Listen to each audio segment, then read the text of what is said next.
certain things come up and you go through those, like when certain stories pop up on Facebook or Truth About Pet Food post something, and you just like, there's a little bit of hype for it for a little while, and then that kind of moves on, and you go through it through the course of the years, and then you've got new people who come on, and you're happy for new people to come on, but we're like, oh yeah, we've dealt with this, we moved past it, and you've been kind of in it for a while, so you kind of forget what's happened, Yeah. and it I always have that reminder because I'm in so many Facebook groups, and I'll go through my group newsfeed and look at questions from people who are brand new and brand new and brand new. They're like, I'm getting ready to transition, and I forget that so many people are learning about it and kind of wanting to go the fresh food way, which is great, but it's that weird kind of wonky feeling when we're still learning ourselves, but we've been in Mm, it for so long, and then trying to remember how you were when you just started, yeah. and asking the, what I call them stupid questions, because just like I should know the answer, but I don't, and I always preface it like I have a stupid question, and most people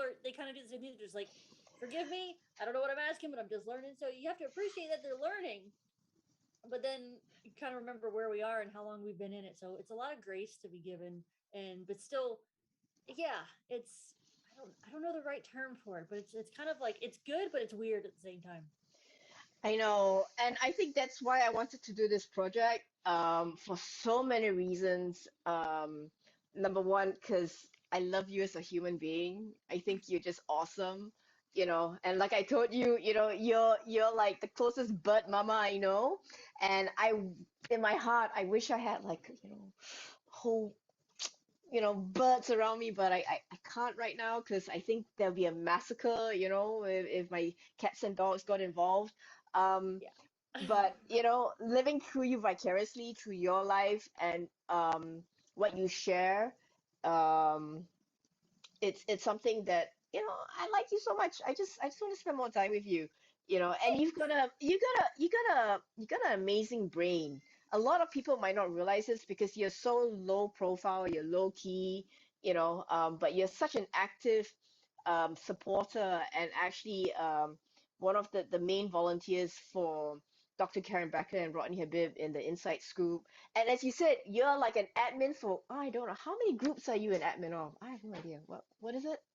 Well, technically, it would be the dog cancer series, which is kind of active, but not really. It's mostly like when posts get reshared to the group. Um, the Life with Dogs and Cats, Mm. that one, which that doesn't see a whole lot of action. Um, the Forever Dog has a group page, but it also has a Facebook page, which I get those confused all the time when I'm trying to look for something. And then there's the Inside Scoop group as well. I believe those are all of it. I'm not Mm. missing any. Pretty sure that's all of them. Yeah, And so then, yeah, and then like other pages, the repository page that I kind of tinker with here and there when we find something to share or post about. But yeah, there's a lot of pages. yeah, a lot of pages and a lot of information that you actually go through.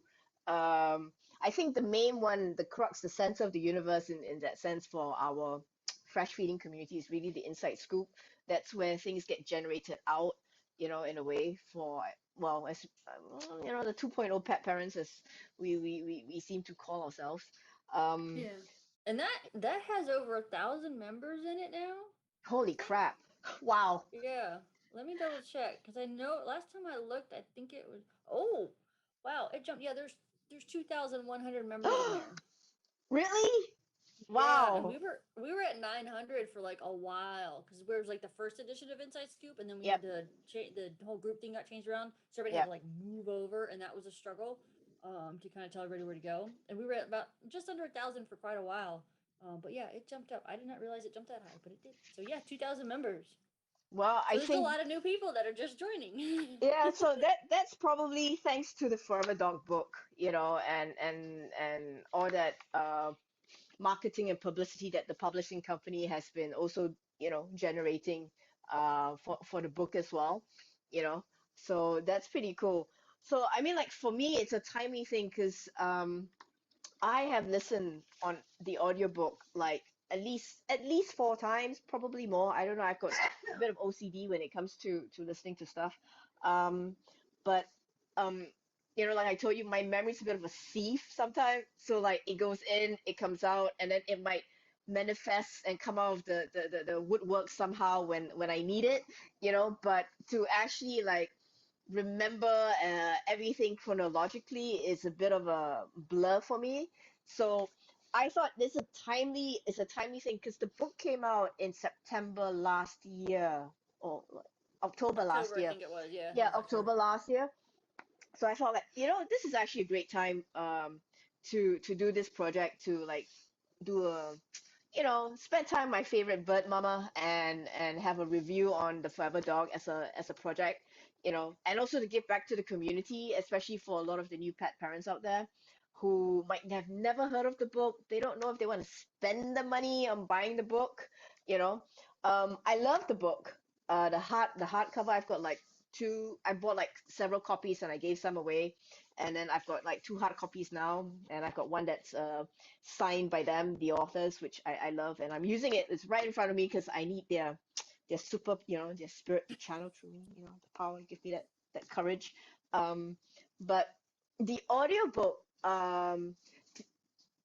because I think I'm better at listening, and I'm always running around and doing stuff, so listening to, and doing things at the same time works better for me. Um, the one criticism I have of the audiobook is that I wish Rodney and Dr. Becker read it because it was Yeah. read by someone else. And I know the publishers, they with Audible, they usually, from what I understand with Audible, is that they only want, people who have the professional voice to read the book to generate the sales. But I think as a person who's followed them for I don't know how long now, and an inside scooper, if they read the book, it would have ah meant a lot more, another layer of connectedness, to them with the True. story. Yeah. Yeah. So that's my one gripe about the Audible book, the audiobook version, right? But other than that, I love this book so much. I actually have the cover of this book on my WhatsApp profile thing, you know, Cool. to promote it, and whenever I see like dog parents, I'll catch it outside, I'm like, oh, like try to slip it in. By the way, have you read or heard of the Forever Dog? You don't? Oh, you should. Here, let me send you a link. You can go and, check it out, kind of thing. But yeah, so this project is something that I've been having in the back of my mind for a long time, and I thought I I don't have the confidence to carry it on my own because I'm such a holy person in my head sometimes. Um, but so who can I lean on for this and into and pick her intelligent mind? And the first person that came out was Shana Allan. I mean, like seriously, um, like I said, one of my favorite people. Honestly, I love spending time with her so much. So this is just a really nice excuse to at least spend another, 10 chapters together. We shall, and it shall be fun. We will do a lot of discussing of a lot of dog and pet health Yeah, things. yeah, because like what do you think of the book? Tell me. I th- 'Cause- I think it's great. I think it's great that there's information finally in a physical form because not everybody likes the internet. Not everybody knows where to look. We are so used to having, books of information. We grow up learning from books of information. So to finally have something that's a physical copy, which I like to call it Dr. Becker's brain, like in book form. I think Mhm. that's the best way to describe it. She did do the bulk of the writing. Rodney admitted to doing the pictures and graphs and the science, but she did the bulk of the writing. Um, but it reads like Karen talks. So if you know how she talks, then it's for me anyway. It was easier to kind of glide through it. I'm just like, okay, yes, that's exactly how she, formulates all of her knowledge that comes out of her. Um, but yes, I think it's wonderful to finally have something in physical form that we can tell people about and say, here, you can read it at your own pace. You can read it at your own time instead of like sometimes not everybody is comfortable sitting, in front of a computer screen Mm. reading bits and pieces of an article here and a tidbit there and all stuff. Everything's kind of like nicely packaged in a beautiful little book. Yeah. But I, yeah. I think one of the things that I also do tell some pet parents, because they some of them will like say like, oh, I think there was like, like might have been some errors in the book, or or like what if the updates or stuff, and I tell them, actually there's a website, the Forever Dog website, where any updated information in real time will be updated there. So I do tell people like, you have to remember a book was printed at a specific time, you know, and that's it. But in terms of information, whatever that moving forward in the timeline, will get updated on the website. So if there's a, like, typographical errors or whatever, or like new research that's there, it's going to be reflected on their website. So I actually do tell people like, go to the website, check it out, and then it'll send you to links to the community, where if you want to um, talk to other people who are, reading the book, or ask more questions, that's the best place to go. Yeah, Really. the foreverdog.com. Yes, there's tons more resources there. All the science, because they didn't put all the links in the book. Otherwise, the book would have been like twice as big as it is. There wasn't enough room, and they had to keep it so many pages in order to get it to print. Yeah. But yes, all the studies that are referenced are all online on foreverdog.com. And I tend to, yes, there were some typographical errors that were addressed, and those were corrected online.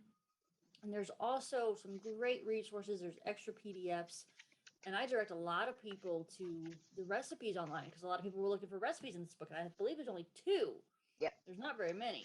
No. There was two like kind of basic ones, but there's a ton more online, graciously provided by several different formulators from around the world. There's quite a few from Australia too, so it can be multi-useful for people who are just about everywhere. But yes, under the extras tab, under the resources, there's recipes and everything that people can find and definitely search out to help them on their journey.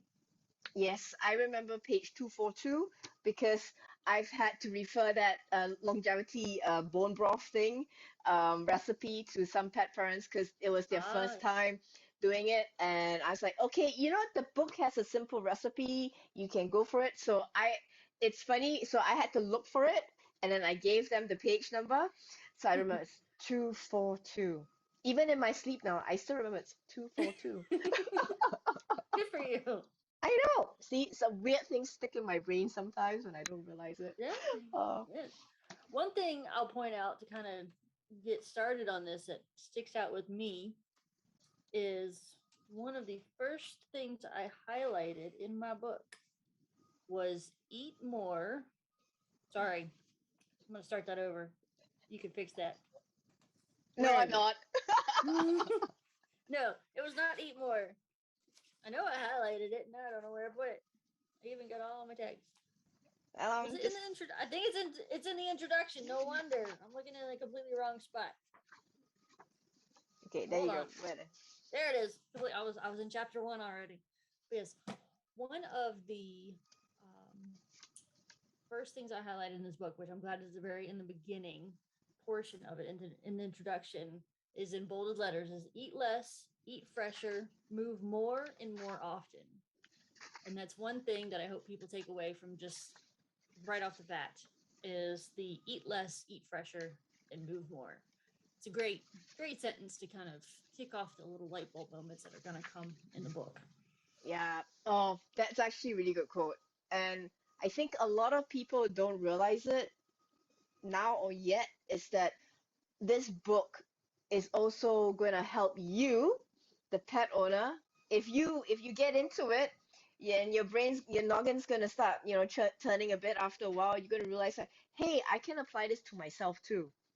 Because if there's one thing that Dr. Becker, she says that, all the studies, that's on longevity for this book was actually really more or less tested on animals, on dogs, for the human industry, for the human sector, in that Oh sense. yeah.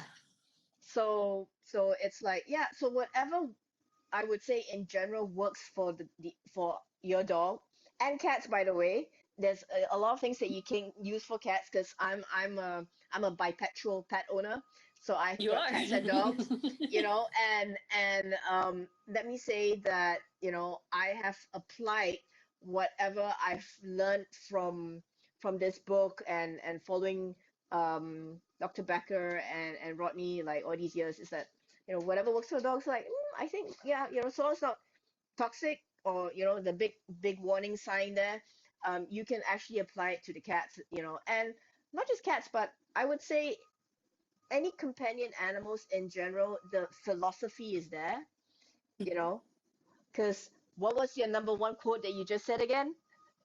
Eat less, eat fresher, and move more. There you go.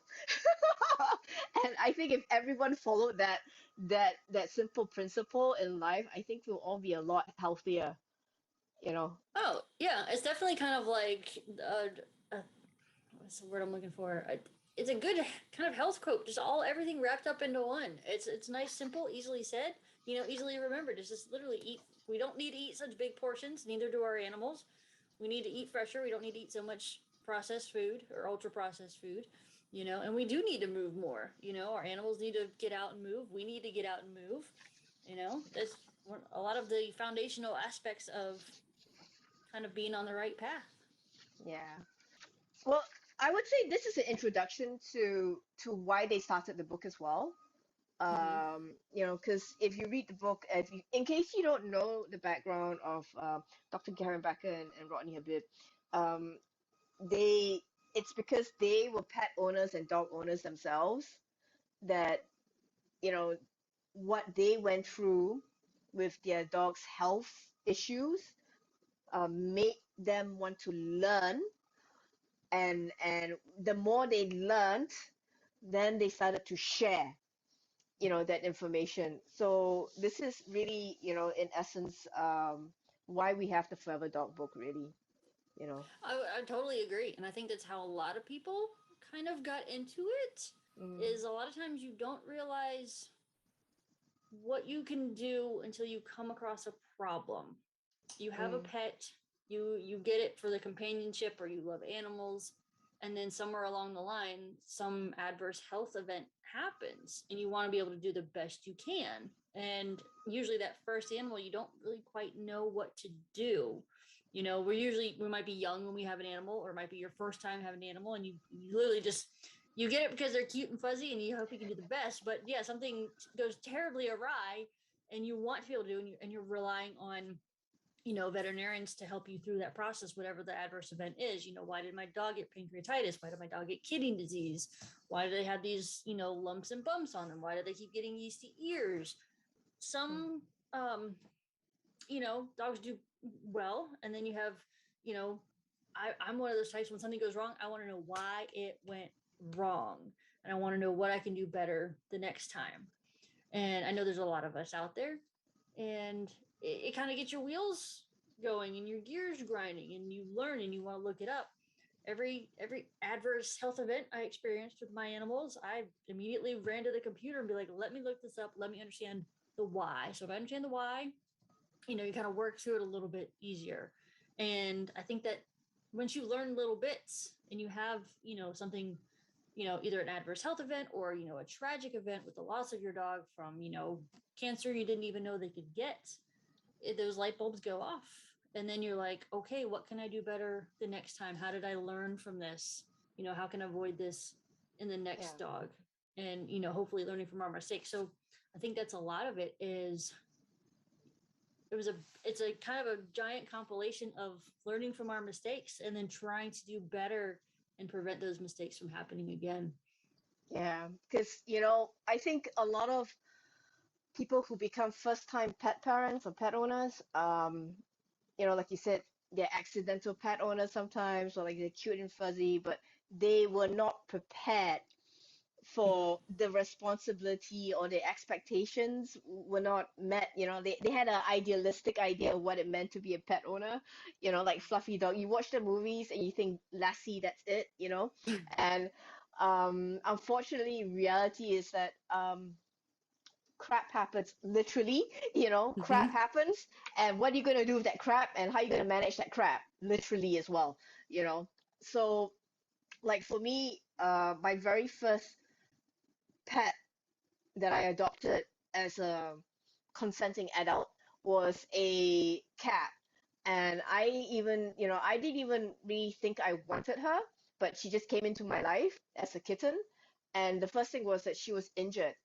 And I was like, oh shit, she's injured. And I didn't even like, oh, does that mean I'm gonna go to the vet? And what the hell am I supposed to do? But we went to the vet, and the vet said, okay, we did a skin culture to figure out what's wrong with the leg. And it's like, okay, go back, here's the medication, come back in like, 10 days or something. And I'm like, huh? What? What? I thought I was just doing a quick Samaritan kind of thing, like pick up, nah, like here you go.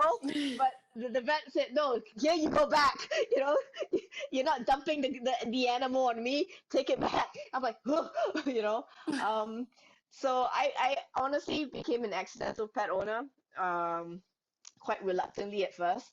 But when I realized that I wanted to adopt her, I did think in my very naive head at that time that the vet knew everything, and that I could trust the vet 100% to give me the the best, the correct advice possible, because I didn't know better, honestly.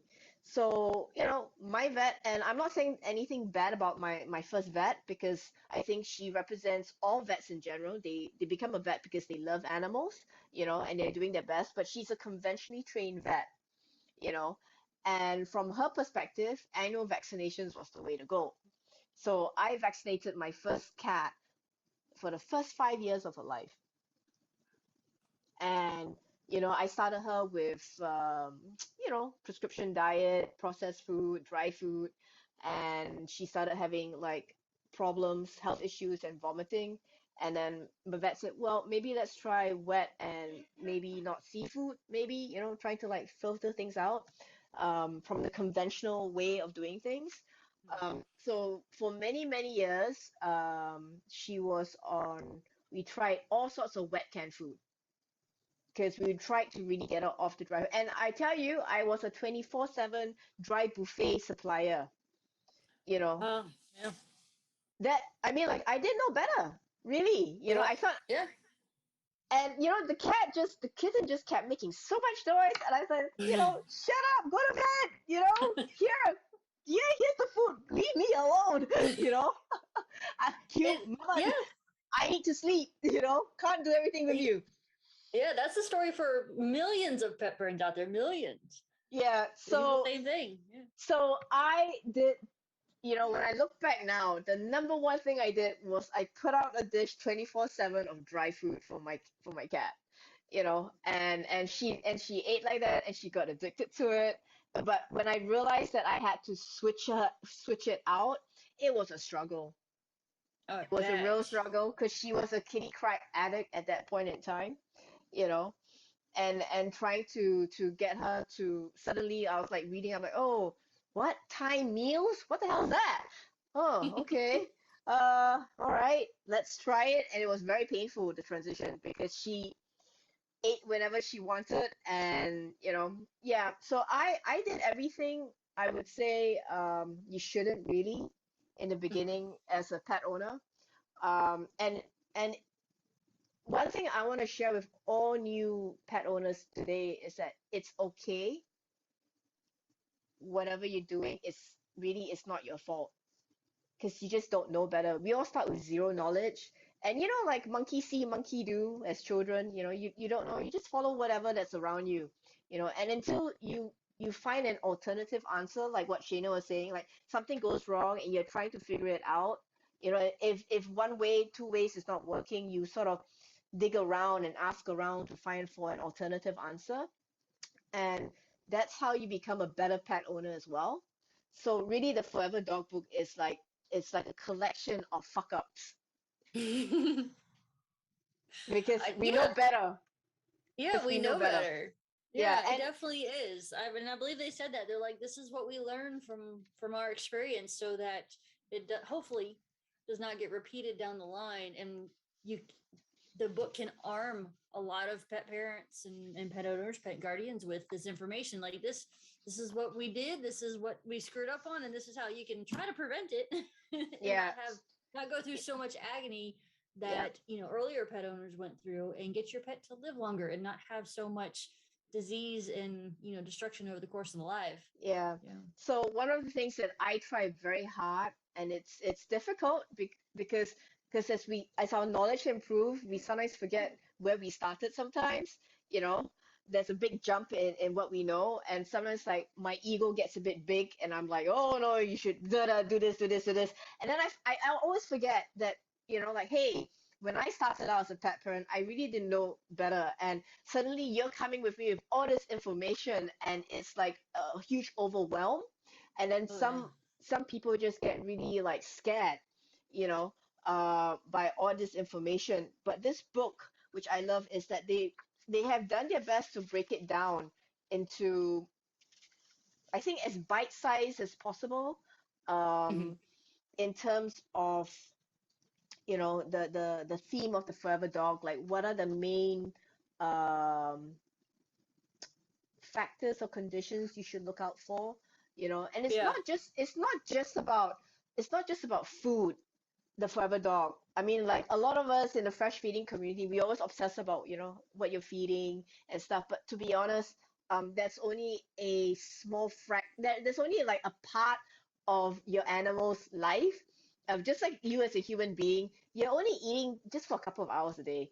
The rest of your waking moment, that affects your health. For you sure. know 100%. it and that applies to your pets as well. That's my kind of takeaway as a student, of the forever dog. And the thing is, um it's so be gentle on yourself as you go through this book, because especially if you're a first timer, a lot of these concepts might be very new to you, and then you're gonna start feeling a bit guilty, because I think it's normal, because we're all human. We feel guilty, like, oh my God, this is what I've been feeding or doing to my animals, and I didn't know it. But once you know better, you'll do better. Exactly, exactly. I think we've all been through those moments. I certainly have. I remember I look back from what I was learning through the course of owning my Bernese at the end of his life, and then still learning after his life passed what I did wrong with him in certain aspects, and then what I did wrong with my golden retriever before that. And you learn these bits of information, and you're like, oh dear, I could have done that a lot better. But that's all I knew at the time. I knew I wanted to know more, but the information that was accessible at the time was not in this book format. Had I had this book, back in, oh gosh, 2002, or 2008, I'd been a lot better prepared. So I'm happy that it exists to give people the information to kind of avoid a lot of the mistakes. And yeah, you might feel guilty for what you're doing. It might point out some things, but in a way, it addresses those, I guess, I don't want to say flaws, but just those things that we were not aware of. You can have those light bulb moments to say, hey, this is what I could be doing better. And some of them might work well in the course of, your day or your week or your life or how you function. But there's a lot of easy tips that can be applied. Really, really simple. That's what I try to stress a lot too, is even though the information may seem overwhelming at first, a lot of the tips are super simple, super, super easy. So even if you might realize that you could be doing a little bit better, there are easy fixes, really, really easy fixes to apply. Yeah. So like chapter one, sick as a dog, the tagline's like why we and our companions are losing our longevity. Um, it's a short chapter. It's really, um, sharing their origin story in a way, but also I would say, why are our dogs not as healthy as they were, I don't know, in our grandparents' days. I don't know, you know, um, I don't know about you, but like when I talk to like my senior citizens in my neighborhood, right? They was like, yeah, I never had to bring my dog to the vet. my dog ran around and, ate whatever, all this like commercial pet food kind of thing. They never had it. The dog ate whatever the humans ate, or they hunted or killed whatever, you know. So it's like, why why is why are dogs today seem to be a lot sicker than say even like 70 years ago? Yeah, for sure. And it goes into talking about how we've evolved with dogs and how they came into coexisting with humans, 30 to like 150,000 years ago. They go into all that in the back history of how we've been able to co-evolve with them. But yeah, why have our companions gotten such shorter lives? Why is a golden retriever who used to live, I think it was what, like 16, 17 years old, and Hmm. then why are they only living to like 9, 10, 11, 12 Yeah. if you're lucky? Yeah. What is a common denominator? And you can't always totally pin it just on one thing because it's a lot of factors that are out there. Food is Yeah. definitely important, but there's a lot of environmental factors out there. So a lot of life has changed to shorten the lives of our pets, and trying to figure out and put all that information together to see what can we do better to get Yeah. the extended life out of those animals so they're not suffering from so many issues of what's changed. Yeah. I mean, like one of the things I like is the quote, like, having your health span equal your lifespan. Hmm. you know so it's like the same with humans. It's like, yeah, yeah, we can live long, but are you living a healthy lifespan? You can eat junk food, you can eat McDonald's and I don't know, KFC every day. That's not, and I've done it before when I was younger, honestly, budget and everything. Same. I'm guilty of that too. I've done it, when you're working late and whatever, you just grab whatever that's available. Um, but I realized, because I abused my health, because I was a workaholic and I just disrespected my body. I was a smoker. I used to drink a lot. So, and I used to have, like, really like crazy hours and stuff. And all these factors, it's not just the food, really impacted my health. I had a lot of gynecological issues as well. And I actually realized that, hey, whatever happening to me, it can actually be a parallel to what's happening to, say, your pet, because your pet is living in the same environment as you. And I think, modern day society, we are all living in a pretty urban environment now. I mean, like, I live in Singapore, where we live in a high-rise apartments kind of thing. And so my dog doesn't have a backyard even. It's a concrete jungle I live in. So the only time she gets to go down is when I bring her down specifically for walks and pee walks and stuff like that. So, um, her activity time is really based on how often I'm willing to bring her down, you Yeah. know. And that's a very good topic because they do get into exercise and they get into like this the how our lives can parallel, and they pick up on that. So on the topic of like taking the time to get your dog out and get exercise, and whether those people who live, on in rural areas on farms, people who live in neighborhoods, people who live in high rises like you do. I was talking about that with a friend of mine the other day. There are people that are just live in high rise apartments. It's like your dog, unless you have like that, a narrow little green space in your downtown area to have like a little dog run, where can they go to have access to grass, Mm. to have access to the environment? And in those kind of more concrete jungles, as you put it, Yeah. um, are they exposed to more environmental factors than they would be on a farm or in a neighborhood that has chemically treated lawns? Yeah. You can still have a lot of toxic areas with chemically treated, the beautiful lawns in the neighborhoods, as opposed to, being on concrete and not getting access to grass, or maybe, Mm. anything that was sprayed around the, decorative trees in your neighborhood too. Yeah. And Yeah. at the same time, the exercise factor is going to be completely different for someone in your living situation compared to someone in a neighborhood, compared to someone on a farm. If you have a farm dog, they can go out and kind of have the run of the land. And, those in apartments, they have to take the time and find the time in their day, however busy their schedule is, to take the dog out, get them on a walk, get them outside, get some sunshine, get some fresh air, sniff around. There's a lot of factors, and that all plays into if you've got a busy schedule and you're stressed out, you have to get up, go to work, come back home. If you had a crazy day and your dog can pick up on that stress, and now you've got to drop what you're doing, take him back down to the bottom floor, get him outside, get him on his walk. It's a lot to factor in. And then you're expected to be a happy, normal, functioning person, and your dog is expected to be a happy, functioning, normal dog. When you repeat that cycle over and over again, it's like, how does that affect them? It's a lot to take in, a lot to think about. Yeah. So one thing I love when, because they also mention the blue zones in the book, and the blue zones is really, for those who don't know, it's basically um, this dude, he was doing something for National Geographic, and he basically, like, noticed that there were certain um, populations around the world that the elderly didn't seem to die off that easily, basically. And not only did they not die off so easily, they were actually pretty active and flexible compared to, say, even myself right now, kind of thing.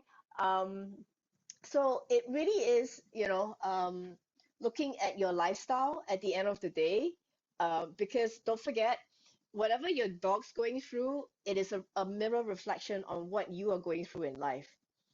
You know, that to me was a big, big aha moment. Like in my journey was like, if I want to improve the quality of health for my animals, I really have to start doing some self-care for myself.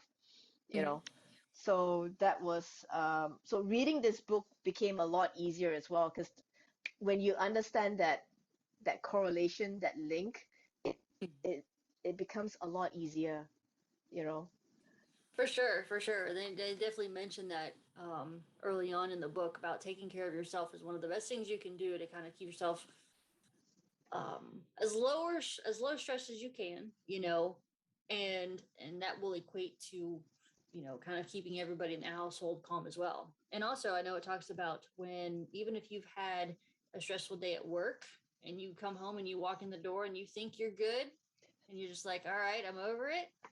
But there's studies. I know Rodney talks about this quite a bit in his lectures. Is you can just the sweat you release from, you might have a stressful moment, you get hot, you don't realize you're releasing these stress hormones and these scents coming out of our glands. You think you're good, and you might have had an argument or a bad day early on. You get home and your dog can smell that, and your dog will kind of pick up the vibe of the room and the yeah smells you're giving off, and yeah they're taking that information yeah and they relay that, and they can pick up your stress just as yeah well. That's why it's so important to yeah do yeah whatever we can to mitigate that. So for the integrative, holistic, alternative side of health for both humans and animals, we talk about energetics sometimes. So it might sound a bit woo-woo to a lot of people, like, oh, that negative energy, but there's actually a scientific basis behind that.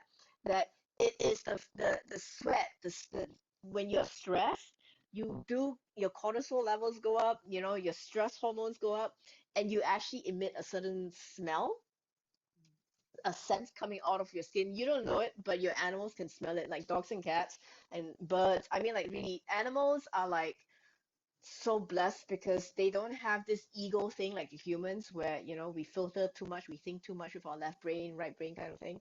But Mhm. they're so natural and they can sense it, and it affects them because then they can feel like, oh my God, you're coming home, you're really angry. Why are you so angry? You know, why are you so pissed off? Not, and you might not think that you were that pissed off. It's just that you just had a shitty day at work, Yeah. and you bring home that crap, and in the book, one scientist actually did say, like, go have a shower straight away, change your clothes, you know Yeah. Yeah, for sure. and actually I do that, from a because I do rescue work. with, cats, and I do trap, neuter, return, I sterilize and whatnot. But, we handle outside cats. We feed the cats outside. So when we come back and I just don't want to pass anything on me because I've touched the animals to the ones at home. I go home, I actually change my clothes. I dump it in the washing and then I have a shower, And one of the basic things that I do is I actually wash my feet when I come home. I think it's an Asian thing, because Asians, we don't actually like to bring our shoes into the house. Right. Because I know, like a lot of Western people, they wear their shoes in the house, even in the bedroom, kind of thing. But for Asians in general, we like to keep our shoes outside or in a separate area because we don't want to bring in the dirt, germs, or Yeah. whatever, or Oh yeah. the It's toxins, from yeah. the chemical grass and all that, the lawns and stuff. We don't like to bring it in. And even for my dog, even when she was a puppy and I didn't know better then, it was like a cultural thing for me. It's like, okay, dog comes in with me, we'll hose her down with just water, wash her paws, her butt because she peed and pooped, right? And wash her undercarriage, as I like to call it, the car, but her undercarriage kind of thing, and dry her off. And that was the most basic thing that we do every day when we come back. And I didn't even know then that, oh, that was a good thing, because now that we know better with the fur dog, and they talk about the toxins outside, and maybe in a rural environment you don't have that so much, but because I live in a very urban city, so we have a lot of car pollution. We've got I live in Singapore, so it's tropical. It's a humid country, so we do get mosquito breeding, dengue fever. It is a concern all year round, mosquitoes. So there's fumigation going on, like on a schedule by the town council, whatever they do to Yeah. upkeep their state. So can you imagine they spray some chemicals in the drains or on the grass to kill off whatever eggs, the mosquito eggs and stuff, or the larvae. And then you have people who are like in my estate, because I live in high rise buildings in my estate. So the town council, like once a month, they will scatter bleach on the floor, Hmm.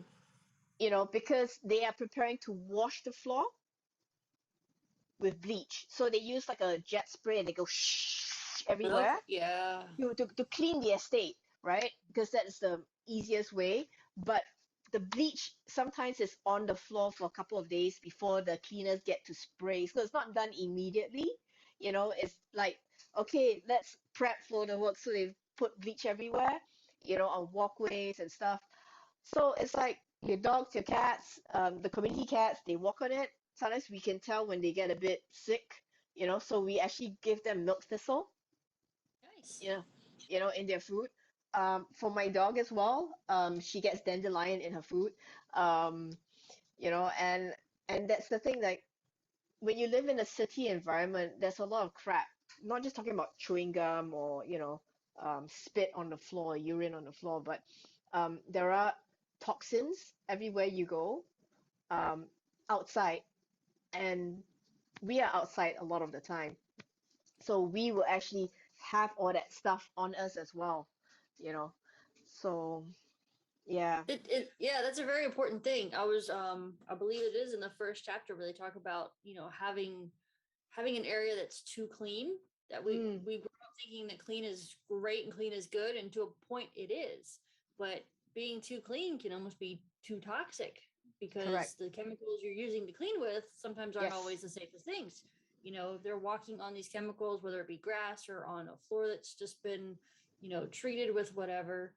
They're absorbing that through their feet. And if you're not giving a paw wash before you come in, they're going to come in. They might be licking their paw. If you got a dog that's a heavy paw licker, even if it's not, consistent, they still, well, what's that smell on my foot now? And they might lick it off. They're going to get that in their body. There's been study to show that too, that the dogs and cats have been tested to find all these chemicals that are in their blood and their urine samples, because they're just toxins that they're casually ingesting and coming into contact with, because we're not thinking about They don't get a bath every day like I we do. know, and it's You know? carcinogenic. That's the thing, isn't it? And what they Yeah. have, we are getting it too, and I think that is a very good thing you brought up because it's like, especially with COVID, people just got really obsessed in the last couple of years about germs. I do have friends who are germophobic to an extreme where, they are constantly cleaning everything, and I'm like, whoa, it's like, yeah, you want to be clean, but you don't want to be that clean, especially if you're Right. using chemicals to clean. Um, and they sort of think like the smell of Dettol. I don't know what's Dettol, Pine Sol maybe. I think that's the version you have in the US. Probably. Um, but like, or laundry detergent, the stronger they can smell that bleachy or chlorine or whatever, Clorox or whatever, they think it's a clean. That means it's a clean, safe environment. But they don't know it's the off-gassing as well that's gonna kill you, you know? Yeah. Yeah. I will tell you a side story real quick. When I worked with birds years ago, we would use bleach to clean the bird rooms because we had bird feces, on the rubber mats that all their trees were above. So we had to go through every day and clean them twice a day.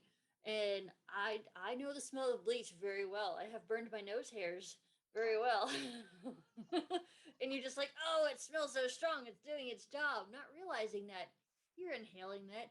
And then, a little while later, we throw bleach on there. We try to, rinse it off as best we could. But then, those animals, they're playing in it. And you think nothing of it because we're told we have to clean. Because to a point, we do need to be clean. But yeah, you can totally be over clean.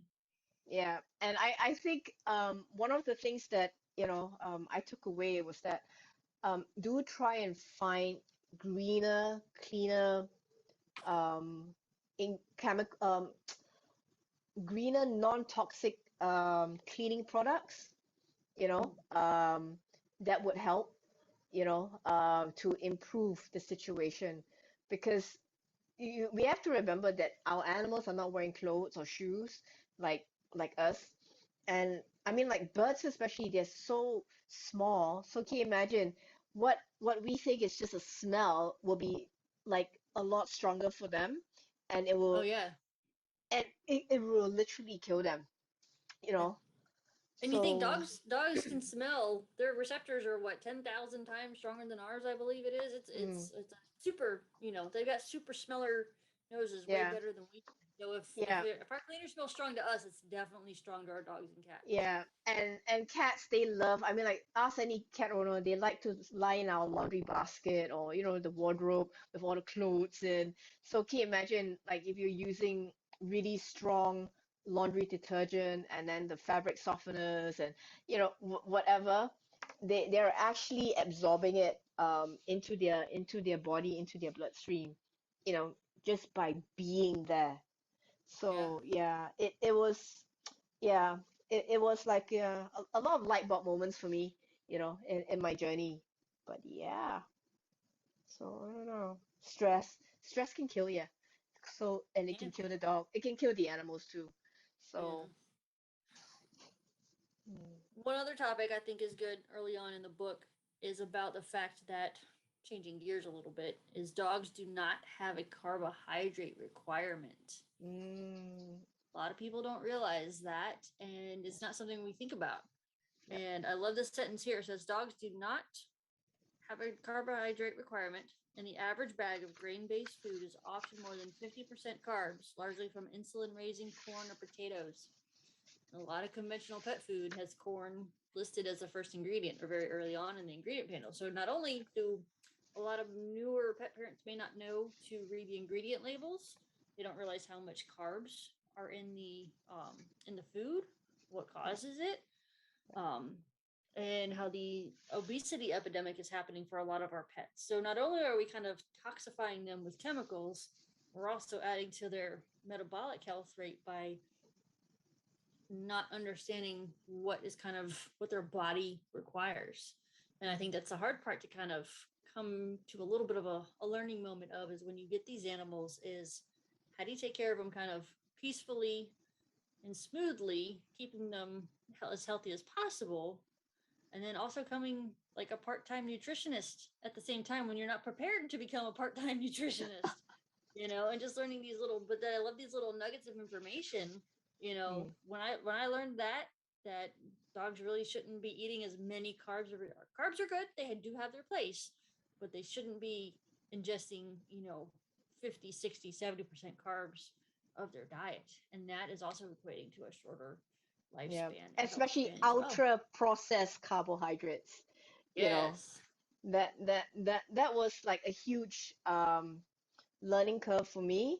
And I think that's where a lot of pet parents start to get a bit jiggly is the Mm-hmm. diet part, because they're like, what? We can't feed dry food, you know?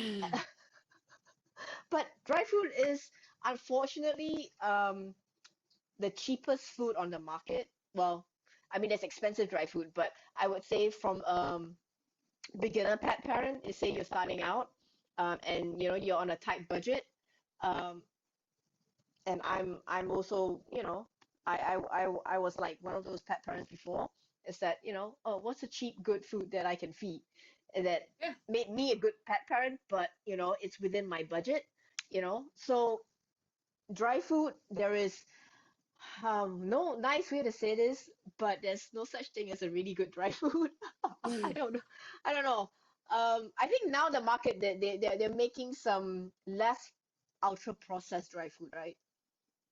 Yes, there's more things that have come out that are Mm, not as offensive as older products have been. Yes. yeah, but yeah, They have some room to grow. But mm, yeah, they're not yeah, as yeah. I some of the think worst offenders are. one thing as a pet parent, and because I deal with a lot of sick animals in my volunteer work, plus as a pet owner, like, well, I screwed up as a pet parent, was that the pet food industry is a very dark place to go. It's a deep, deep hole when you start trying to peel the layers and understand what's going on. Because, and I think one of the best websites that helped me was Susan Thixton's website, The Truth About Pet Food. It's a really good website where she does write a lot of articles to try and educate and highlight the the obfuscation, where they hide a lot of things with a lot of jargons. Because one thing I really didn't know, because as a parent, you when you walk down the aisle, what attracts you as a human being is the nice pictures, you The know. the colors and like the rainbow effect you get walking down. It's like, oh, it's so pretty. Yeah, and when you see a dog food or cat food and there's a steak there or a nice roast chicken and a carrot, and you say, oh yeah, that yeah, I eat that, so that'll be good for my animal. You're sort of thinking that that's the kind of quality food that you're feeding your animals.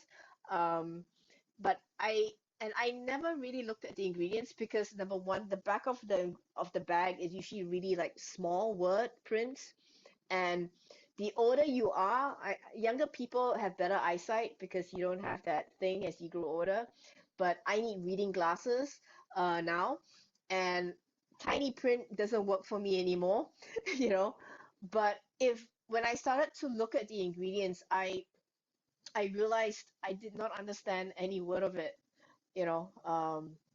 Yeah, and Or yeah, it's even a if you think even if they say if you can't pronounce the words, they say to avoid that. But even if they are pronounceable words, I remember looking at ingredient panels early on. I'm just like, okay, there's chicken. carrots in here, there's chicken in here. I knew about byproducts kind of early on and kind of to avoid those. I was like, oh, there's corn. I didn't really know how good or bad corn was or soy or whatever.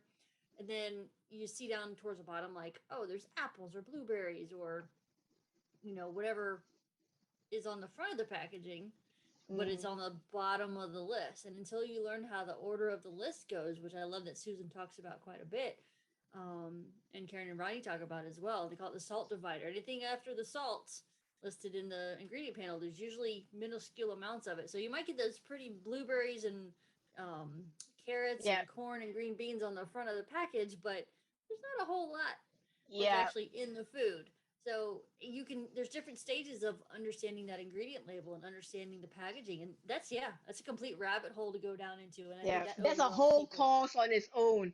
But the Yes. one thing about the salt divider thing that Rodney and Susan, I mean, like they brought up, is that salt is usually about maybe 1% of the whole um volume of ingredients, right? It's like maybe 1%. So anything below salt is going to be less than 1% ish, you Yeah, know? that was a big light bulb moment for me. I remember watching the video talk that he did about that several years back, and I was like, "What?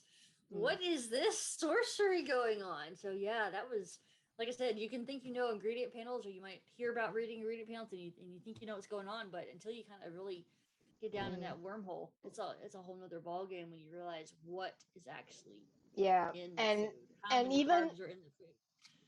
even the terminology for ingredients used in marketing on the bag, what it means in our Oxford Dictionary is what we think it should mean. Does not actually that is doesn't equal to the meaning of how they printed it on the bag based on, well, in the US it's AFCO, Mhm. um, the what There's American, NRC as well, yeah, and then there's I think wasaba. yeah, but all these so-called pet food regulation people, whichever country you're in, but most of the time we usually follow AFCO, AAFCO, because it's the US. Um, but like there's a dictionary, there is a terminology there that it doesn't mean the same thing in our Oxford dictionary or your Macmillan dictionary in the US. I don't know what dictionary you use, but or Cambridge, Oxford, for the rest of the Commonwealth. you know. Um, but yeah, so when you hear like bone meal or chicken, you know, things that even the word natural on the bag doesn't actually mean natural as our human dictionary meaning is. Yeah. So it's that is like one whole poor deep dive, that maybe one day we'll do. Uh but yeah, so these are things, as we learn as a pet parent, and the carbohydrate thing that really like started me going like, whoa, like so many things I did not realize, but actually going back again is actually pretty simple. If you eat fresh food, you know, you feed fresh, then you won't really have so much of this commercial confusion in the pet food world. Yeah. And even so, as they stated in the book, replacing as little as 10% of your dog's daily processed pet food can create positive changes in the dog's body. So even if you aren't sure, or totally dived into ingredient labeling and what everything means, even if you are feeding processed pet food, 10%, just add in some blueberries, add in some leafy greens, that little piece of apple that you're just not feeling it, you got one apple that, is not totally rotten, but is still edible. Yep. Give it to the dog. You got some blueberries left over, give it to the dog. You got a little bit of broccoli left over, give it to the dog. You got some green beans left over, unflavored, unseasoned, and all that stuff. You know, you can add a few little things just to kind of help mitigate, you know, what is in that commercially Yep. processed pet food. Yeah, I would say healthy like table scraps. That is, I would say not cooked fats, but that's a different story there. But just vegetables. I mean, like I've given my dog like parts of my salad stuff that is a bit withered and stuff. Like I'll give it to her in her food.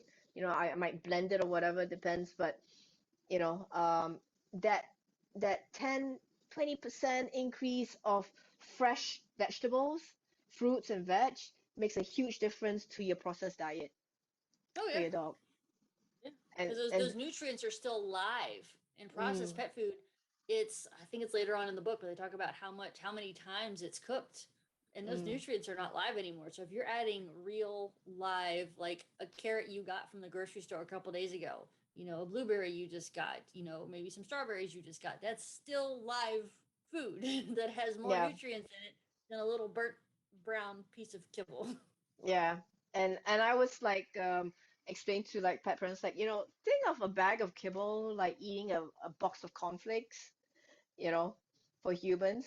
They'll tell you that it's fortified with vitamins and minerals for your Kellogg's Special K or whatever, or Captain Crunch. Um, but the thing is, if you ask yourself this question, it's like, should I be eating this 24/7 every single Right. time? Yeah. How would you Uh, feel if you got presented a bowl of the same bowl of cereal for breakfast, lunch, and dinner every and no, single day? yeah. I mean, Regardless like, if it has all the nutrients in it to suffice your body to survive, we're mm, able to voice our opinion. That's another good kind of topic they touch on as well, is we don't give our animals a whole lot of choice in some regards, especially when it comes to food.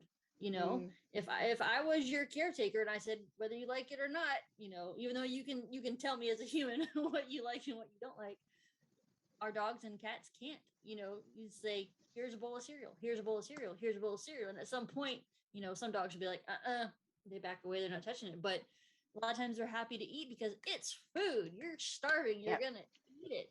I know. But yeah, it's Yeah, crazy to think about. it's funny because once I started feeding fresh, my dog doesn't have a problem with, she's not fussy with food. Honestly, she enjoys her meal. She whacks it down so fast. I'm like, oh, I need to slow her down, you know. But I have like dog owners who come to me and they say like my dog's very fussy. It takes like more than half an hour for them to eat a bowl of dry food, you know. And and it's like, yeah, exactly what you said. If you keep giving a bowl of cornflakes, how often do you want that bowl of cornflakes, you know? Yeah. So it's something to think about. I think as a takeaway is like your your your human doctor or GP would actually always advise you to try and eat fresher, eat the colors of the rainbow, eat less processed food. But in the pet food world, we don't get that sage advice, and it's the complete opposite direction where they're telling you to keep eating that bowl of cornflakes, Mm-hmm. you know, you Yeah. know. And even though our animals are a priority in our lives, we want to make them a priority because we love them dearly and they're members of our family. Sometimes what we feed them doesn't register as a priority when you're starting out. Like I said, like we both mentioned early on, it's just like you get that dog because you want a companion. They were adorable. Either you got them on purpose or you ended up with them accidentally and now they're yours. you know, you do want to do what's best and you just want a happy animal. But because we're not all nutritionally trained in what to look out for, when you get that nice little fluffy bundle of joy, and whether it's a brand new puppy, a brand new kitten, or adopted older dog, and you're Mm, just starting out, it it it's kind of little light bulb moments to realize what is a priority to keep them happy and healthy and living longer. yeah. So I would say, like, for me, takeaways like really like there are many factors towards improving your animal's health, you know. There's the environmental, there's the food, the stress, and what's that big word that I learned? Epigenetics, like Yeah. the triggers. And I mean, like if you're in the human world, you might have heard it, like for cancer and stuff, epigenetics, um, your gene expression. So like, you by improving the environment around with all these little factors, you will improve your dog's health, chances of a better health, same with the humans as well, you know. Um, that's why I actually see so much correlation, similarities between what this book talks about in terms of health, longevity. You can really apply it to yourself. And it's thanks to my animals that I started to become more aware of all these things, you know. And really, like, I love the Forever Dog because it really like brings all these thoughts onto, one book for people who are um, not so keen on digital stuff, online stuff. You can bring this. There's a power outage. You can still read this book, Right. offline. Nothing to do, read the book.